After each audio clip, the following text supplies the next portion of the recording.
Warning, this review contains spoilers for Season 4 of Star vs. the Forces of Evil. Viewer discretion is advised.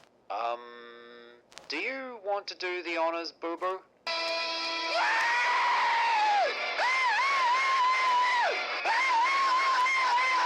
Oh, this is going to be fun.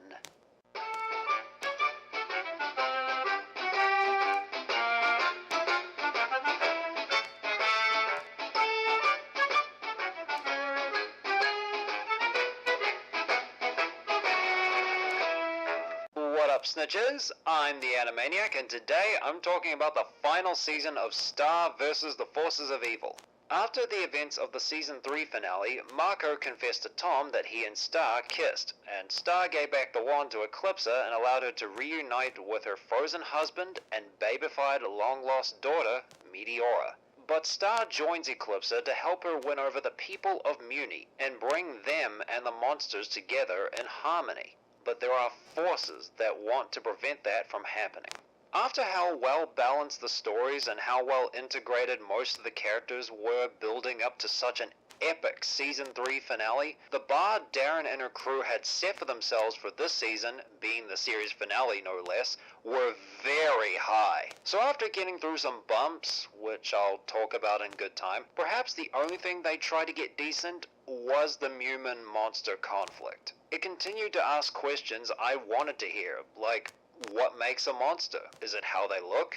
Is it their actions? Does the intention of their actions justify them? And how far are they willing to go to achieve the result they want? And once I got through a few retreads of past seasons, there are a few storytelling choices I found interesting, like the decision not to immediately show us the relationship between Eclipsa and Globgor. It keeps the audience in a state of uncertainty over whether we can trust her or not. A similar situation to this is Grunkle Stan from Gravity Falls, the time when he tried to convince Mabel to just trust him. How could we when all he does is scam people? And it's the same with her.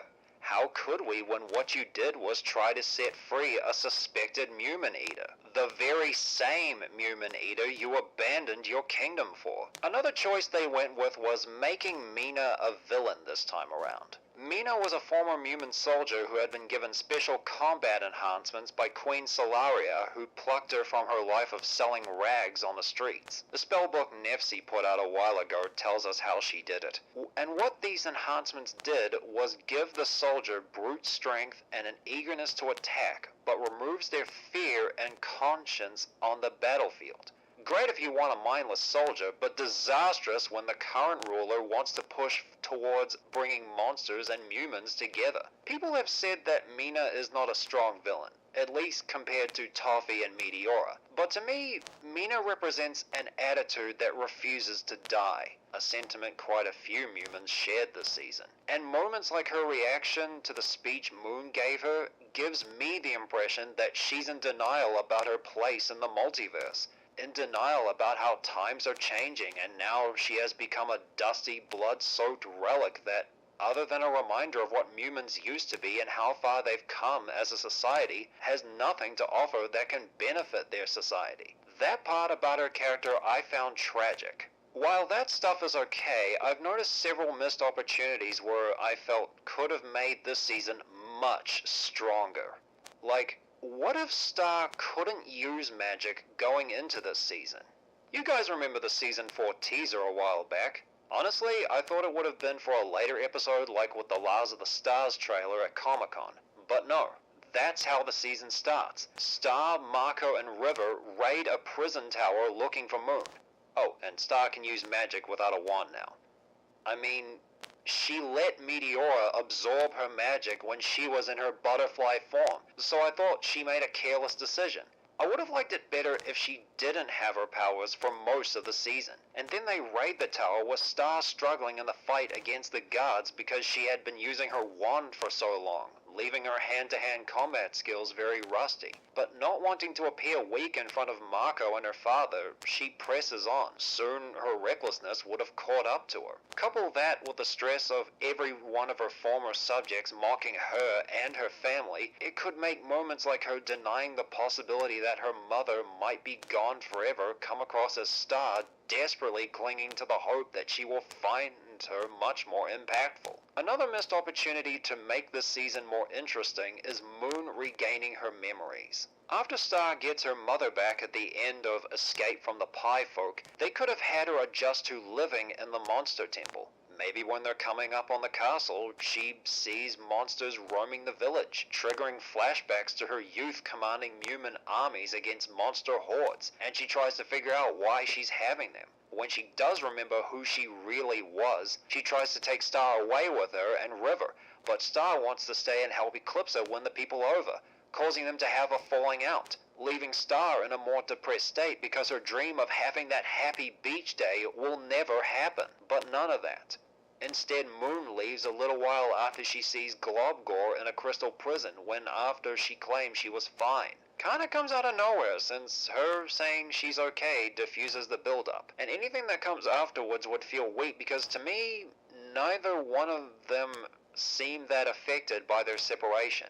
They're a mother and child. They should be sadder about it. This could have been an awesome opportunity to resurrect the old mother-daughter conflict they sorta had in Season 3, with Moon not taking Star seriously and Star fighting for what she believes in. While they're separated, especially in the episode Ghost of Butterfly Castle, Moon could still be getting chunks of her memory back. As she roams the halls of the deserted Butterfly Castle, passing by rooms, we'd hear the voices of Moon and a younger Star from before the show began, showing that along with Mina residing there, their relationship is just a ghost roaming the halls of Butterfly Castle. And as she found out that Mina is trying to kill Eclipsa, Moon could probably run off to tell Star about it, showing that she's willing to put aside her own prejudice to help her daughter with her cause. And perhaps at the end, the three, being Eclipsa, Moon, and Star, coming together could have been more awesome to see. And after seeing these three fight off for what they think is Mina, they realize that even with their powers combined, they can't fight her and her army. So then Star decides they should all destroy the magic. The season would end with the Mumins all accepting Eclipsa and Globgor as their queen and king.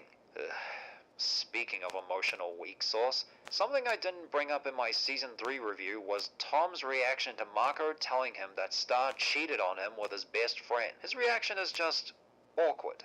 But afterwards, when he's with Star, there aren't any signs that he feels resentment towards her. Or when he's around Marco, he doesn't give him a look that says, "I ought to pop your head like a grape, you son of a..." Tom seems to suffer from a similar problem to Jackie. His reaction is overwhelmingly calm. As a person, I commend him for moving past it and trying to become the best version of himself, but as a character, it makes him boring. Plus, this. The show has done to demons what Twilight did to vampires. With those incidents putting stress on her, when it comes to the scenes in Yada Yada Berries where she has all the humans who bought those berries are being interrogated, when she's not getting the answer she wants, she could have actually snapped and started wailing on one of the prisoners.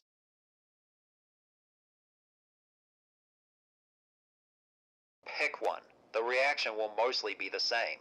Then Eclipsa and Marco can pull her away for her to realize what she's done. Eclipsa would let them all go, appalled by what they've seen, and then the episode could end with her sitting in the cell as the door closes, challenging the idea of good versus evil by showing that anyone is capable of both good and evil. And perhaps this could instill fear in the viewer later on when Star fights what she thinks is Mina, the fear that she will just become another version of her, making the fight feel more exciting. In this season, they attempt that, but Eclipsa stops her before that happens. Every minute I spent watching every episode of this season, I kept thinking about what they could have done to make this awesome. Instead, I'm forced to look at uneven storytelling and uninteresting and obnoxious characters.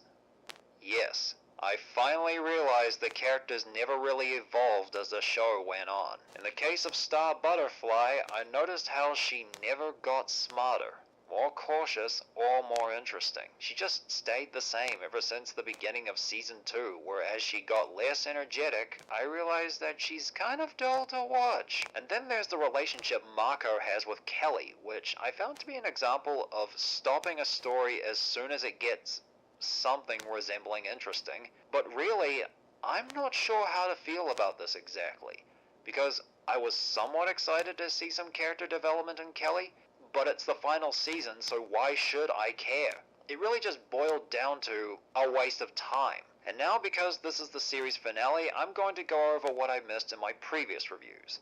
Starting with Glossaric. He's meant to be the mentor to Star or any other owner of the wand, the mentor who is also kinda cryptic with his students. But the problem is that it is pushed too far. He has no alignment, which would be very interesting to watch if what he offered wasn't aggravating nonsense. Other master character types would have at least asked their pupils what they want to happen, guide them to their own conclusion. Glossaric is a perfect case for sometimes it's okay to play into the standard wise mentor trope. Alright, now Ponyhead.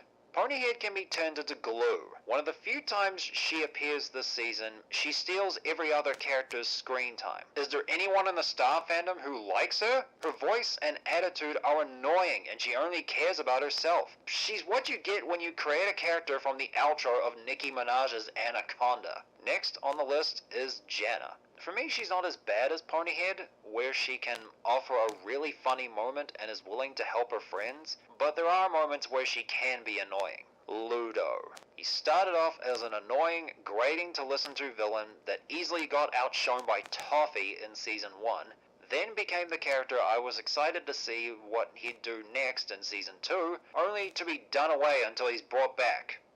Again. Look, guys, you had your chance to do something awesome with him and you squandered it. Next is Alfonso and Ferguson. I lump these two together because they're equally forgettable and I hated how the crew just pushed them away from the limelight of the show. They were Marco's friends, for crying out loud. Marco's friends. Those are Star's friends who Marco hangs out with on Muni. I need something more interesting to talk about. I didn't know this when I first got into reviewing this show, but the backgrounds appear to be influenced by American artist Evand Earl. He was an artist that worked at Disney during the 50s, doing concept art for movies like Lady and the Tramp and Sleeping Beauty. And looking at these backgrounds again, I can definitely see that influence. It's just too bad that the environments mostly follow the template of medieval setting disguising some form of modern convenience. It's not bad, just another missed opportunity for something much more creative and varied. I mean, come on. Demon Blender? Really? Star's final season was epic and dramatic, but not on the level I hoped that it would also make it thought-provoking and challenging. I found it oddly paced, its storytelling messy and lazy when it retreaded plot points from previous seasons, but not even that could fill out its entire season in an engaging way, with an ending that felt rushed and raised more questions than it answered. I wanted to love it, but it's just acceptable. Guys, what are some of your favorite moments from Star vs. the Forces of Evil? Comment below. If you guys want to stay updated on future videos and see some cool artwork, be sure to follow me on Twitter, Facebook, Tumblr, and DeviantArt. The links are in the description.